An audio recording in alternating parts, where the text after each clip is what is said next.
Sir, Russia Ukraine యుద్ధ ఉద్రిక్తతలు కొనసాగుతున్న వేళ జెలెన్స్కీ తీసుకున్న వరుస సంచలన నిర్ణయాల నేపథ్యంలో రక్షణ మంత్రి తొలగింపు, తాజాగా ఆర్మీ చీఫ్ల తొలగింపు. ఈ నేపథ్యంలో అక్కడ ఉక్రెయిన్లోనే నిరసనలు చెలరేగుతున్నాయి. దీనిపై మీ విశ్లేషణ. ఎస్ అండి, ఇప్పుడు ఉక్రెయిన్ ఒక పక్కన రష్యా యుద్ధం 4.5 అంటే 5 సంవత్సరాలుగా అక్కడ కొనసాగుతుంది. ఫిబ్రవరి 24, ఆల్మోస్ట్ 2022 నుంచి ఆ యుద్ధం కొనసాగుతుంది.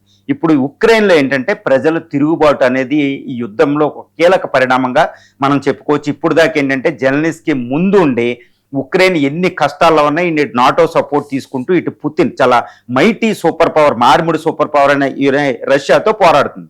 కానీ ఇప్పుడు ఉక్రెయిన్లో అతిపెద్ద సంక్షోభం అనమాట. అదేంటంటే జెలెన్స్కీకి వ్యతిరేకంగా ప్రజల ప్రొటెస్ట్, ప్రజల తిరుగుబాటు అని మనం చెప్పుకోవచ్చు. ఎందుకంటే ఈ యుద్ధ రంగంలో చక్కగా పనిచేస్తున్న ఒక డిఫెన్స్ మినిస్టర్ని మార్చడం, అదేవిధంగా ఆర్మీ జనరల్ మార్చడం, వాళ్ళ ప్లేసులు ఇంకొకళ్ళని పెట్టడం, వాళ్ళు ఏంటంటే ఆర్మీ రిఫార్మ్స్ అనేది యుద్ధ రంగంలో చక్కగా తీసుకెళ్లడం అనేది వాళ్ళు చేసే సందర్భంలో వాళ్ళని ఎందుకు మార్చాలి అనుకుంటూ ప్రజలు తిరుగుబాటు చేస్తున్నారు. ఎందుకంటే అక్కడ అవినీతి ఆరోపణలు వస్తున్నాయి జెలెన్స్కీ మీద. యుద్ధంలో ఈ ఆయుధాలు కొనేటప్పుడు తెచ్చేటప్పుడు కూడా అవినీతి ఆరోపణలు ఈయన మీద రావడం, తర్వాత చక్కగా పనిచేస్తున్న వాళ్ళకి ఎక్కువ పాపులారిటీ వచ్చేస్తే మళ్ళీ రేపొద్దున జెలెన్స్కీకే వాళ్ళు ఎక్కడ యుద్ధ వీరులుగా పోటీ పడిపోతారా అని జెలెన్స్కీలో ఒక అసూయ రావడం, ఈ తర్వాత ఎంటైర్ ఉక్రెయిన్ అన్నిటినీ నేనే శాసించాలని రావడం, ఎలక్షన్స్ లేకుండా, ప్రజాస్వామ్యం లేకుండా నియంతృత్వ పాలన తెచ్చే అవకాశం ఈ జెలెన్స్కీకి ఉందని ఇది అంటే ప్రజల్లో ఒక రకమైన ఆందోళన రావడం. అందుకని ఇప్పుడు అక్రాస్ ది ఉక్రెయిన్, ముఖ్యంగా కీవ్లో భయంకరంగా అక్కడ యూత్ వాళ్ళు ప్రొటెస్ట్ చేయడం అనేది మనం చూస్తున్నాం. ఇప్పుడు జెలెన్స్కీ దీన్ని తట్టుకోవడం అంత ఈజీ కాదు. ఎందుకంటే ఒక పక్కన యుద్ధం, రెండో పక్కన ప్రజల తిరుగుబాటు. దీన్ని తట్టుకోవడం జెలెన్స్కీకి చాలా కష్టం. ఒకవేళ ఉక్రెయిన్లో ప్రజా తిరుగుబాటు పెద్దదయ్యి జెలెన్స్కీకి ఏమన్నా మ్యాండేట్ అనేది లేకుండా పోతే నాటో దేశాల సహాయం కూడా ప్రశ్నార్థకం అవుతుంది. మరి ఈ యొక్క ఉక్రెయిన్లో జరిగే ప్రజల తిరుగుబాటుని రష్యా శత్రు దేశం ఇప్పుడు అటాక్ చేస్తున్న రష్యా ఎలా తీసుకుంటుందంటే, రష్యా గత కొన్ని రోజులుగా, వారం రోజులుగా మనం చూస్తే ఈ రష్యా ఉక్రెయిన్ల మధ్య యుద్ధం తారాస్థాయికి చేరడం. ఎందుకంటే ఉక్రెయిన్ జెలెన్స్కీ దళాలు ఏంటంటే మాస్కో మీద, డైరెక్ట్గా మాస్కో మీద 400 డ్రోన్లతో అటాక్ చేయడం.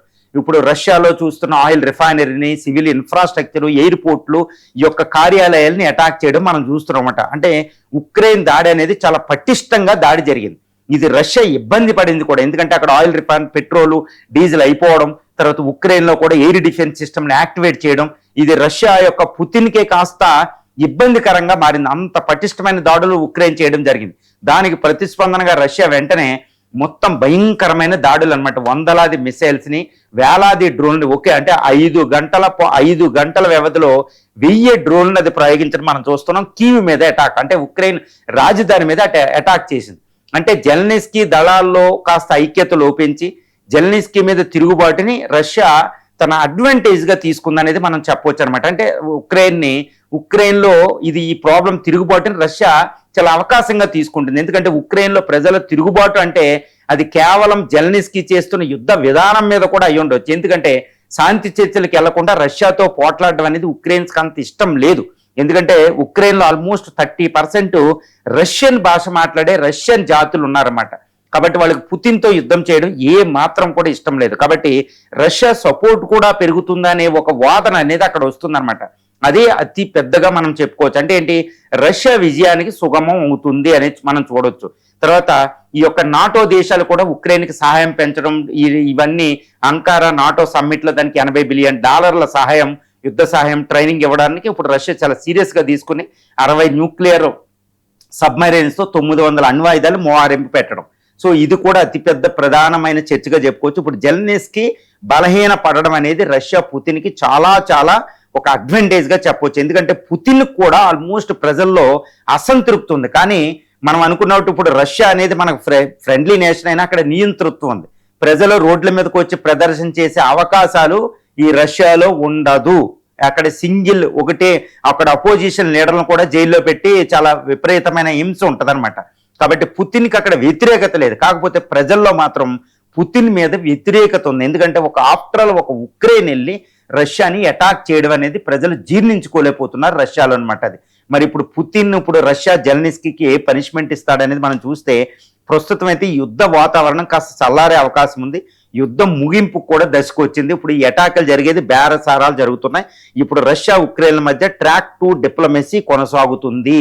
ఈ ట్రాక్ 2 డిప్లొమసీలో ఎన్నో విషయాలు వస్తున్నాయి అనమాట. డోన్బాస్ రీజన్కి, ఈ డొనెట్స్కు, లుహాన్స్కు, జపరోజియా ప్రావిన్స్లు, క్రిమియా అంటే రష్యా ఆక్యుపై చేసుకున్న నేలలన్నిటినీ కూడా రష్యాకు వదిలేయాలి. తర్వాత ఉక్రెయిన్ నాటోలో జాయిన్ అవ్వకూడదు.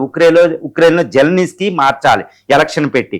ఇవి రష్యా చేస్తున్న డిమాండ్లు. దీనికి అంగీకరిస్తే వెంటనే రష్యా యుద్ధ విరమణ చేయొచ్చు. నాకు తెలిసినంత వరకు ఈ యుద్ధం అనేది ఎక్కువ కాలం కొనసాగే అవకాశం అయితే అక్కడ లేదు.